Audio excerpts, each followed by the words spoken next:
தனியா இருக்கேன்னு வந்தேன். குடி. இப்ப ஏன் மூஞ்ச இப்படி வச்சிருக்க? யாழ் எதுவும் சாப்பிடாம நடுரோட்ல மயக்கம் போட்டு விழுந்தா நான் சாப்பிட்டேன்னு கேட்டா மும்முன்னு சொல்றா. இதெல்லாம் நான் ரொம்ப ஹாப்பியா சந்தோஷமா இருக்க சரி, பர்த்டே அதுமா ஏன் கத்துற? ஏய், பர்த்டே உனக்கு இல்ல எனக்கு. பர்த்டே பாய் யார வேணா திட்டலாம். சரி சாரி, இனிமே சாப்பிட்டுருவேன். சத்தியமா? எப்படி நம்புறது? அதான் பர்த்டே முடிஞ்சிடுச்சுல. சரி, அதுக்கு என்ன சம்பந்தம்? சம்பந்தம்லாம் இருக்கு.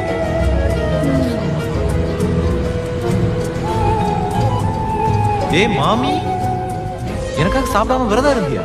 ஆமா, இவரு பெரிய ஸ்ரீராமச்சந்திர, இவரு கடிச்சிட்டாரு, நாங்க விரதம். மூஞ்ச பாரு.